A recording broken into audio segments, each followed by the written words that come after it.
Hi, my name is Barb Haselden, and I'm a candidate for Pinellas County Commission District 6. I have lived and worked in Pinellas County for nearly 30 years, and one thing that I have learned is that Pinellas County is definitely a target for hurricanes.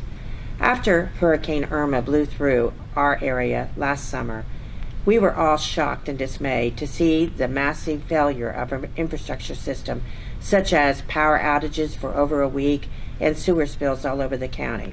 And I wondered, how could it be that we as citizens have paid an extra infrastructure tax that's generated billions of dollars into Pinellas County to guard against this exact situation and to protect Pinellas County from these types of failures? So I decided to seek out a local expert, Bob Brotherton, who is known throughout the country as an expert in the areas of infrastructure, sewage, undergrounding, power systems, and so much more, to see what Bob would think might be some of the solutions that we could employ here in Pinellas County. Bob, why are wastewater treatment plants and sewer lines in the streets overflowing during heavy storms in most cities in Pinellas County? Barb, first, the materials used in construction of sewer lines many years ago were not good quality. Originally, sewer lines were routed to the ocean, and raw sewage was directly discharged into the ocean without any treatment at all. Then, as the population grew and water quality standards increased, more sophisticated treatment plants were built. The old pipes were left in service as originally built. Much needed maintenance and replacement of these old sewer lines was deferred due to budget constraints. Many of the current sewer pump stations in residential neighborhoods do not have standby power generators, and their power service is subject to being cut off by falling trees and wind damage. When this power is lost, sewage overflows in the streets, Barb.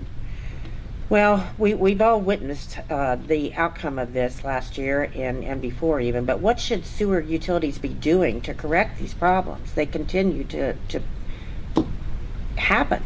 How can we stop this? Most wastewater utilities, Barb, are now trying to catch up on deferred maintenance.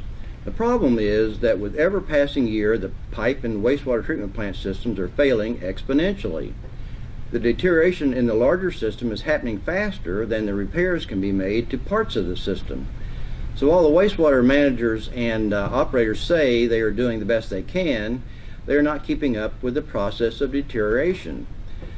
There are not enough things being done in Pinellas County that are being done in other states, such as physical chemical treatment tanks and equipment can be installed at each wastewater treatment plant. The city of Knoxville, Tennessee, and Blue Plains wastewater treatment plants that service Washington, D.C. are in the process of adding the very same type of equipment. These additional pieces of equipment add additional capacity on an as-needed basis. Another thing that can be done is that storage tanks can be located within the sewer service areas.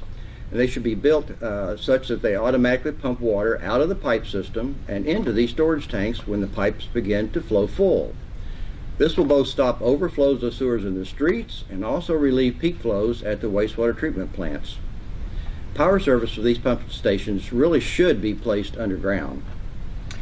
Well, when you shared this information with me after you did all of this research and you've contacted other municipalities, you've contacted attorneys for opinions for what can be done with regards to additional bills and laws. And can Penny for Pinellas be used to fund these sewer system additions? Yes, Barb. Penny for Pinellas funds currently qualify for the new additions at the wastewater plants. New storage tanks and pumps installed in the collection system would prevent street overflows and reduce peak flows at the wastewater treatment plants, and would also qualify as new infrastructure for Penny for Pinellas funding. Well, the spending priorities by the County Commission for Penny for Pinellas must be scrutinized before the next round of revenue starts in 2020. We still have time to address this. As a member of the board, I will bring these ideas forth on the Pinellas County Commission to impact the list of projects for the penny money, while at the same time initiate the other ideas that Mr. Brotherton has unearthed. Thank you, Bob. it looks like there are some exciting new ideas that we can bring forth that will go a long way towards solving these critical infrastructure failures.